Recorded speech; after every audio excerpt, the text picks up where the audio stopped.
السلام علیکم۔ میرے خالو ہمارے گھر آتے تو میری امی کو اشارے کرتے، میری امی پھر ابا سے جھگڑا کرتی۔ ایک دن تنگ آ کر میرے ابا نے خودکشی کر لی۔ مجھے خالو اور امی سے سخت نفرت ہونے لگی۔ پھر ایک دن میں نے امی اور خالو کو اشارے کرتے پکڑا تو میرے پیروں تلے سے زمین نکل گئی۔ اب سمجھ آئی کہ کیوں اشارے کرتے تھے۔ وہ بات نہیں تھی جو میں سمجھی، بلکہ وہ تو میری اماں بہت اچھے مزاج کی حامل تھیں۔ میری ہر بات نہ صرف سنا کرتی بلکہ میری ہر خواہش بھی پوری کرتی تھی۔ میں بہت خوش تھی، لیکن اب نہ جانے کیا ہو گیا تھا کہ خالو ہمارے گھر آتے اور جب ابا کام پر گئے ہوتے تو اماں کو اشارے کر کے کمرے میں لے جاتے۔ میں اس وقت چھوٹی تھی لیکن اتنی بھی نہ سمجھ نہ تھی۔ تھوڑی ہی دیر بعد جب خالو کمرے سے نکلتے تو پریشان ہو رہے ہوتے اور اماں خود بھی رو رہی ہوتی۔ میں یہ سب سمجھنے سے قاصر تھی کہ آخر ان دونوں کا یہ سب کرنے کے پیچھے مقصد کیا ہے۔ خالو آخر اماں کو کیوں اشارے کرتے ہیں؟ میں سوچ سوچ کر پریشان ہو چکی تھی، لیکن مجھے کچھ سمجھ نہ آ رہا تھا۔ اس کے بعد سے تو یہ سلسلہ ہی چل پڑا۔ خالو اب ہفتے کے 4 دن ہمارے گھر باقاعدگی سے آنے لگے، اور جب جب خالو آتے اسی رات اماں اور ابا کی زبردست لڑائی ہوتی۔ مجھے یہ سب سمجھ نہیں آ رہا تھا، لیکن ایک روز جو بیٹھ کر میں نے ہر چیز پر غور کیا تو جو بات میری سمجھ میں آئی تھی، میرے سر پر آسمان ٹوٹ پڑا۔ تو کیا اماں اور خالو ایک دوسرے کو پسند کرنے لگے تھے، یا خالو یہ سب اس لیے کر رہے تھے کہ ابا اماں کو طلاق دے دے اور وہ ان سے شادی کر سکے؟ یہ سوچتے ہی میرے دل میں خالو کے لیے نفرت کی ایک لہر دوڑ گئی۔ اب میں نے سوچ لیا تھا میں اماں اور خالو پر نظر رکھنا شروع کر دوں گی اور سارے ثبوت اکٹھے کر کے ابا کو دکھاؤں گی۔ ابا بہت غصے والے تھے، لیکن وہ اماں سے دیوانگی کی حد تک محبت کرتے تھے۔ اس عمر میں بھی وہ اماں کو کسی کی طرف آنکھ اٹھا کر تو دیکھنا تو دور، کسی کے بارے میں سوچنے کی اجازت بھی نہ دیتے تھے۔ اگر میں ابا کو خالو اور اماں کا بتاتی، وہ مجھے ہی مار مار کر ادموہا کر دیتے۔ اس لیے میں نے ثبوت اکٹھے کرنے کا منصوبہ تیار کر لیا تھا۔ لیکن اگلے روز جب خبر مجھے ملی، اس نے مجھے دوبارہ سوچنے پر مجبور کر دیا تھا، کیونکہ خالو کی بیوی چند سال پہلے وفات پا چکی تھی اور اب ان کے لیے رشتہ ڈھونڈ رہے تھے۔ اور اب جب کہ خالو کا رشتہ طے ہو چکا تھا اور خالو کو دیکھ کر لگ رہا تھا کہ وہ بھی اس رشتے سے خوش ہیں، لیکن سوچنے والی یہ بات تھی کہ اگر خالو کو شادی کسی اور سے کرنی تھی تو وہ اماں کو اشارے کرتے ہوئے کمرے میں کیوں لے جاتے؟ دن بدن اماں اور ابا کے جھگڑے بڑھتے ہی جا رہے تھے۔ گھر میں ہر وقت ان کی وجہ سے نحوست پھیلنے لگی تھی۔ ابا تو کیوں اماں سے ذرا ذرا سی بات پر جھگڑا کرتا ہے؟ اگر ایسے ہی رہا تو اماں تجھے بھول کر کسی اور میں دلچسپی لینے لگ جائے گی۔ میں نے ابا کے پاس بیٹھ کر ان کو کہا تھا، لیکن میری بات سنتے ہی ابا کے چہرے کا رنگ فک ہوا تھا۔ اب میں اماں اور ابا دونوں کو سمجھاتی تھی، لیکن دونوں ہی میری بات پر غور نہیں کرتے تھے۔ ابا میری کوئی بھی بات سننے کو تیار نہ تھے، تو ایسے میں وہ کیسے میری خالو والی بات کا یقین کر لیتے؟ اماں نے تو مجھے کمرے میں ہی بند کر دینا تھا۔ میں نے دوبارہ سے اماں اور خالو پر نظر رکھنا شروع کر دی تھی۔ خالو روز اسی وقت آتے تھے جس وقت ابا کام پر ہوتے تھے۔ میں نے سوچ لیا تھا اب خالو کا راز کھول کر ہی رہوں گی۔ ہو سکتا ہے کہ خالو عین شادی والے دن ہی اماں سے شادی کا مطالبہ کرتے، لیکن وہ شادی کر نہیں سکتی تھی کیونکہ میری اماں اب تک ابا کے نکاح میں تھی۔ اس سے پہلے ابا اماں کو چھوڑتا مجھے سچ جاننا تھا۔ اگلے روز جب خالو اماں کو اشارہ کر رہے تھے تو میں اسے گھور گھور کر دیکھنے لگی۔ میری توجہ خود پر محسوس کرتے خالو پھیکا سا مسکرا پڑے، لیکن میں نے اپنے چہرے کے تاثرات نہ بدلے تھے۔ میں ہنوز خالو کو شعلہ وار نگاہوں سے گھور رہی تھی۔ ایک پل کے لیے تو میری آنکھوں میں اپنے لیے ایسا تاثر دیکھ کر خالو بوکھلا گئے تھے اور اس دن کمرے میں جانے کی بجائے جلدی سے گھر سے چلے گئے تھے۔ میں نے شکر کیا تھا خالو سے جان چھوٹی تھی، لیکن یہ میری خام خیالی ہی تھی۔ اب جو آگے ہونے والا تھا وہ تو میں نے کبھی خواب میں بھی نہ سوچا تھا۔ ساری رات اماں اور ابا کے جھگڑے ہوتے رہے۔ بالآخر ابا ہی رات کے 11 بجے کمرے سے نکل کر اسٹور روم میں چلے گئے، اور ان کے نکلتے ہی اماں نے اپنے کمرے کا دروازہ لاک کر لیا۔ ابا کا یوں اسٹور روم میں بند دیکھ کر پتہ نہیں کیوں مجھے ہول سے اٹھ رہے تھے۔ میں نے جا کر بہت دروازہ پیٹا، لیکن ابا اپنی ضد کے پکے تھے۔ انہوں نے دروازہ نہ کھولا۔ ویسے بھی کافی دنوں سے ابا کو نفسیات کا مسئلہ شروع ہو چکا تھا۔ ڈاکٹر نے اس کی وجہ زیادہ سوچنا اور پریشانی لینا بتائی تھی۔ ابا دوائی کھاتے تو اس کی طبیعت بہتر رہتی تھی۔ میں اسی لیے پریشان ہو چکی، لیکن آدھا گھنٹہ گزر جانے پر بھی ابا نے دروازہ نہ کھولا تو میں چلا کر ابا کو دروازہ کھولنے پر اکسانے لگی تھی۔ ابا تجھے میری قسم ہے دروازہ کھول دے، اماں نے وعدہ کیا ہے کہ اب وہ تجھ سے کبھی نہیں لڑے گی اور تیری ہر بات مانے گی۔ لیکن میری باتوں کا بھی اس پر کوئی اثر نہ ہوا تھا۔ مجھے اچانک سے بے چینی شروع ہو چکی تھی۔ میں نے جلدی سے دوپٹہ سر پر لیا اور باہر جا کر اپنے پڑوس والے انکل کو بلا لائی۔ اس نے اپنے بیٹے سے کہہ کر دروازے پر جب زوردار 4 سے 5 ضربیں لگوائیں تو دروازہ تو کھل گیا، لیکن میری قسمت، میرے ابا کی آنکھیں ہمیشہ کے لیے بند ہو چکی تھی۔ ابا نے اماں اور خالو کی وجہ سے ذہنی اذیت سہتے ہوئے خودکشی کر لی تھی۔ میں ابا کے بے جان جسم سے لپٹ کر بہت روئی تھی، لیکن وہ اس جہان سے جا چکے تھے۔ وہ جہاں گئے تھے اس جہان سے واپسی ممکن نہ تھی۔ ابا کی تدفین کیسے ہوئی مجھے کچھ خبر نہ ہوئی تھی۔ مجھے گہرا صدمہ لگا تھا، لیکن ابا کی موت کے 2 دن بعد سے ہی خالو کا ایک بار پھر سے ہمارے گھر آنا جانا شروع ہو چکا تھا۔ سب لوگ ابا کی طبیعت سے واقف تھے، اسی لیے کسی نے ابا کی موت کو عجیب نہ جانا تھا، لیکن میں اسی گھر میں رہتی تھی اور میں سچ سے واقف تھی۔ میرے ابا کو خودکشی کرنے پر مجبور کیا گیا تھا، اور وہ کوئی نہیں بلکہ میری سکی ماں تھی، جس کے ساتھ اس سازش میں میرے خالو بھی شامل تھے۔ پہلے تو مجھے صرف خالو سے نفرت محسوس ہوتی تھی، لیکن اب مجھے اماں کا چہرہ دیکھنے کا بھی دل نہ کرتا۔ میں دن بہ دن اماں سے دور ہوتی جا رہی تھی۔ اماں مجھے لاکھ بلاتی، میری پسندیدہ چیزیں لے کر آتی، میں اس کے پاس بیٹھنا بھی گوارا نہیں کرتی تھی، اور وجہ وہی تھی کہ وہ دونوں میرے ابا کے قاتل تھے۔ اماں اور خالو کے اشارے بازی ایک بار پھر شروع ہو چکی تھی، اور اس جمعے خالو کا نکاح تھا۔ مجھے یہ سب ایک ڈرامہ ہی لگ رہا تھا، لیکن جب جمعے کو واقعی خالو کا نکاح کسی شہناز نامی عورت سے ہوا تو مجھ پر حیرتوں کے پہاڑ ٹوٹ پڑے۔ اماں اور خالو اگر ایک دوسرے کو پسند کرتے تھے تو اب تو ان کا راستہ صاف تھا، پھر کیوں خالو نے کسی اور سے نکاح کر لیا؟ یا وہ سب میرے دماغ کا فطور تھا؟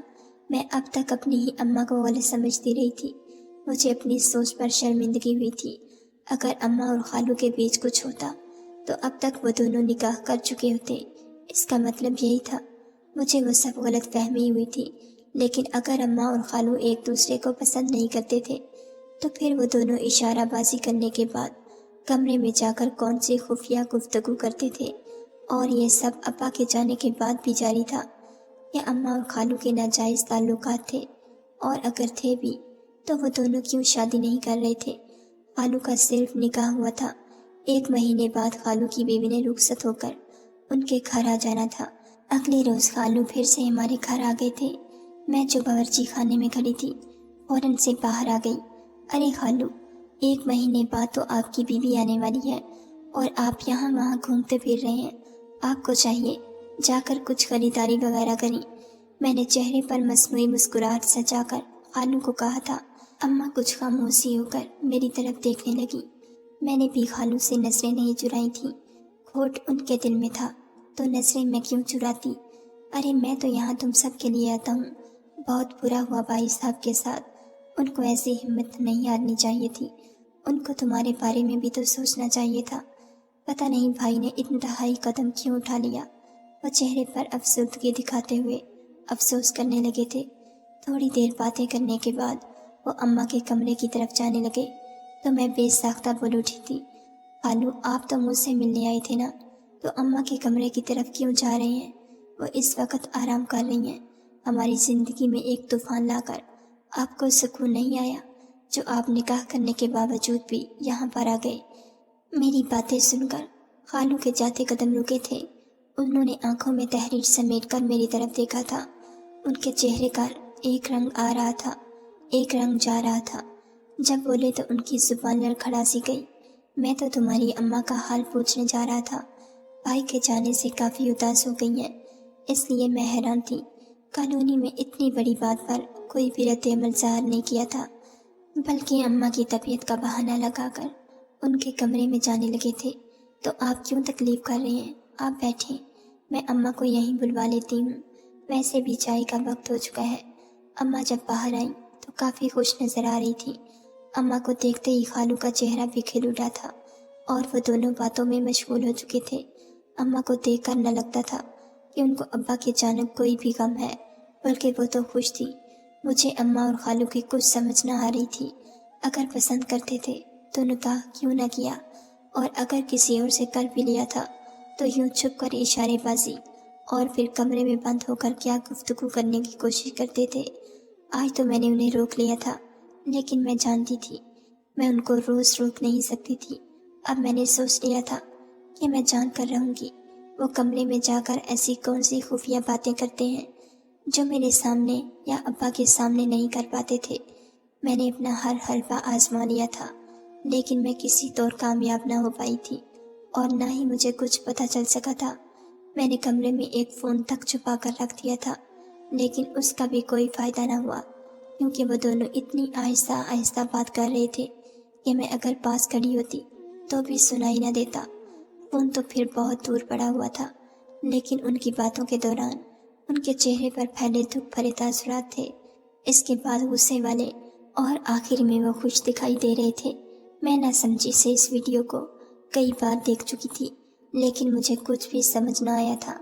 آخر ان دونوں کی ان عجیب حرکتوں کو دیکھ کر میں کیا سمجھ سکتی تھی۔ دن گزرتے جا رہے تھے اور 2 دن بعد خالو نے اپنی بیوی کو لینے اپنے سسرال چلے جانا تھا، اور یہ راز ہمیشہ کے لیے ایک راز رہ جانے والا تھا۔ مجھے خالو اور اماں کا راز پتہ کرنے کا بڑا تجسس تھا، لیکن وہ دونوں شاید میری حرکتوں سے بے خبر ہرگز نہ تھے، بلکہ بہت محتاط تھے۔ اسی وجہ سے میرا کوئی منصوبہ کامیاب نہ ہو سکا تھا، لیکن یہ میری خام خیالی ہی تھی کہ سچ کبھی باہر نہیں آنا۔ اس کے بعد کچھ ایسا ہوا جس نے میرے پیروں تلے سے زمین سرکا دی تھی۔ اس روز اپنی بیوی کو لے جانے والے تھے، لیکن سب سے بڑا جھٹکا تو مجھے اس وقت لگا جب خالو اپنے سسرال جانے سے ٹھیک 10 منٹ پہلے ہمارے گھر آئے اور اماں بھی آ کر ان کے ساتھ بیٹھ گئیں، اور تھوڑی ہی دیر میں وہاں پر اماں کا نکاح بھی پڑھوایا جا چکا تھا۔ مجھے کچھ سمجھ نہ آ رہی تھی، اگر خالو کا نکاح شہناز سے ہو چکا تھا تو اماں نے کس آدمی سے نکاح کر لیا تھا۔ میں انہی سوچوں میں پریشان کھڑی تھی جب ساری رسموں کے بعد خالو میری طرف آئے تھے اور مجھے سینے سے لگا کر بہت زیادہ روئے تھے۔ میری بچی، مجھ سے نفرت نہ کرنا، میں نے کچھ غلط نہیں کیا، بلکہ جو کچھ بھی ہوا ہے بالکل ٹھیک ہوا ہے۔ خالو یہ آخری الفاظ کہتے گاڑی میں بیٹھ کر چلے گئے، لیکن مجھے مزید سوچوں کے بھنور میں تنہا چھوڑ گئے تھے۔ ان کے کہنے کا کیا مطلب تھا کہ جو کچھ بھی ہوا ٹھیک ہوا؟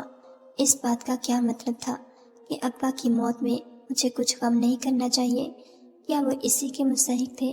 لیکن آخر انہوں نے ایسا کیا ہی کیا تھا جو ابا کی موت کے کچھ ہی وقت بعد اماں دوبارہ سے اپنی دنیا بسا چکی تھی۔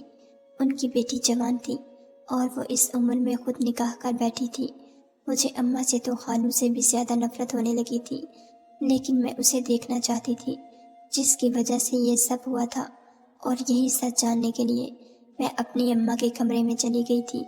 اماں اس وقت کمرے میں موجود نہیں تھی، بلکہ وہ باہر کسی کام میں مصروف تھی۔ میرے پاس یہی صحیح وقت تھا کہ میں اس آدمی سے جا کر سوال و جواب کر سکوں کہ آخر کیوں وہ ایک ایسی عورت کی زندگی میں گھس آئے تھے جس کی ایک جوان بیٹی بھی تھی اور جس کی شوہر کی موت ابھی کم ہی وقت گزرا تھا۔ شاید یہی وہ وجہ تھی جس کی وجہ سے میری اماں اور خالو نے میرے ابا کے ساتھ وہ سب کیا تھا، جس کے چلتے ابا نے خودکشی جیسا سخت قدم اٹھا لیا تھا۔ میں کمرے میں داخل ہوئی تو وہ صوفے پر بیٹھے اماں کا انتظار کر رہے تھے، لیکن میں ان کا چہرہ ابھی ٹھیک طرح سے دیکھ نہ پائی تھی۔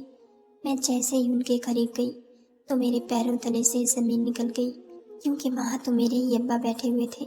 یہ سب میری آنکھوں کا کوئی فطور نہیں تھا، بلکہ وہ ابا ہی تھے۔ میں گو مگو کی کیفیت میں گری انہیں دیکھتی رہی، میری آنکھیں برسنے لگی تھیں۔ میں بے ساختہ ان کے گلے لگ کر بچوں کی طرح بلک بلک کر رونے لگی تھی۔ ابا، مجھے لگا تو مر گیا ہے۔ یہ سب ابا اماں نے کیا تھا، وہی دھوکے باز ہیں، اور اس سب میں خالو اماں کے ساتھ شامل تھے۔ میں نے تجھے بتانے کی کوشش کی تھی، لیکن تو نے میری بات نہ مانی۔ لیکن دیکھ ابا، اب تجھے پتہ چل گیا ہے، چل ہم یہاں سے دور چلے جاتے ہیں۔ ورنہ اماں پھر سے تجھے بیمار کر دے گی۔ میں دوبارہ وہ سب برداشت نہیں کر سکتی۔ ابا تو چل میرے ساتھ۔ میں ان کے سینے سے لگی چھوٹی بچی کی طرح روتے ہوئے ان سے التجا کر رہی تھی۔ تبھی اماں کمرے میں داخل ہوئی تھی اور مجھے یوں ابا کے گلے لگا دیکھ کر مسکرا پڑی تھی۔ میں نے نفرت سے رخ پھیر لیا تھا۔ اماں میرے سامنے آ کر کھڑی ہو چکی تھی۔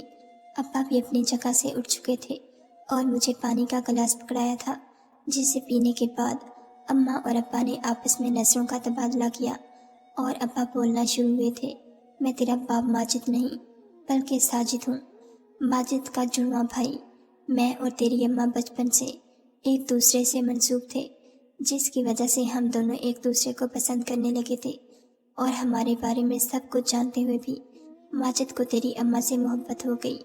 اسی محبت میں وہ اتنے اندھے ہو گئے کہ اپنے ہی سگے بھائی کے خلاف سازش کر کے مجھے ایک حادثے میں مرا ہوا ثابت کروا کر سب کو یہ کہا کہ میں کسی اور سے محبت کرتا تھا، اور 1 سال بعد وہ تیری اماں سے شادی کر لی، اور اس نے مجھے کسی پرانے کوٹھری میں بند کر دیا، اور مجھے وہاں ایسی دوائیں دی جاتی کہ میں خود سے بیگانہ رہنے لگا تھا۔ اس کے بعد اس کے بیٹے اور بیوی کا قتل ہو گیا تو اسے میری حالت پر رحم آ گیا۔ اسے لگا یہ سب اس کے ساتھ اس لیے ہوا کہ اس نے مجھے قید کیا ہوا تھا۔ اسی نے تیری اماں اور خالو کو یہ سب بتایا تھا۔ وہ دونوں تیرے ابا کو اکساتے تھے۔ اس نے اپنا سچ قبول کر لیا تھا، لیکن اس سے پہلے اس کا سچ سب کے سامنے آتا اس نے خودکشی جیسا انتہائی قدم اٹھا لیا۔ ساجد کی باتیں سن کر مجھے ابا کی سوچ پر افسوس ہوا تھا، لیکن میں ان سے نفرت نہیں کر پائی تھی۔ وہ میرے ابا تھے، میں کیسے ان سے نفرت کر سکتی تھی؟ شاید یہی سب اس کی نفسیاتی حالت کی وجہ تھی کہ اپنے بھائی کو برباد کرنے کے چکر میں وہ خود حرام موت کو گلے لگا گئے تھے۔ اپنی اس دنیا میں برقرار عزت کا بھرم رکھنے کے لیے حرام موت مر کر اپنی آخرت کو خراب کر گئے تھے۔ اس کے بعد سے میں نے ساجد کو سچے دل سے ابا تسلیم کر لیا تھا، اور اس نے مجھے باپ بن کر دکھایا بھی۔ آج اس کے 2 بیٹے ہیں، میری شادی ہو چکی ہے، ہم سب اپنی زندگی میں خوش ہیں۔ میں اکثر سوچتی ہوں اگر ابا اپنی قسمت کو مان کر صبر کرتے تو شاید آج خوشحال زندگی گزار رہے ہوتے۔ مجھے اپنی سوچ پر بعد میں کافی افسوس ہوا تھا، کیونکہ میں نے بہت غلط سوچا تھا۔ ہمیشہ پہلے سچ کا پتہ لگانا چاہیے، اس کے بعد کسی کی ذات پر کوئی فیصلہ لینا چاہیے، ورنہ بعد میں ہم خود آئینے میں دیکھنے کے قابل بھی نہیں رہتے۔ آپ کو کیا لگتا ہے میرے ابا نے اپنی ضد کو محبت سمجھتے ہوئے جو کچھ اپنے سگے بھائی کے ساتھ کیا تھا، کیا وہ صحیح تھا؟ کیا ابا کا انجام یہی ہونا چاہیے تھا، یا خودکشی کر کے ابا نے صحیح کیا تھا؟ کیا وہ اسی کے مستحق تھے؟ ناظرین، اگر آپ کو ہماری ویڈیو پسند آئی ہے تو لائک ضرور کیجیے، اور ایسی مزید ویڈیوز دیکھنے کے لیے ہمارے چینل کو سبسکرائب کر لیجیے۔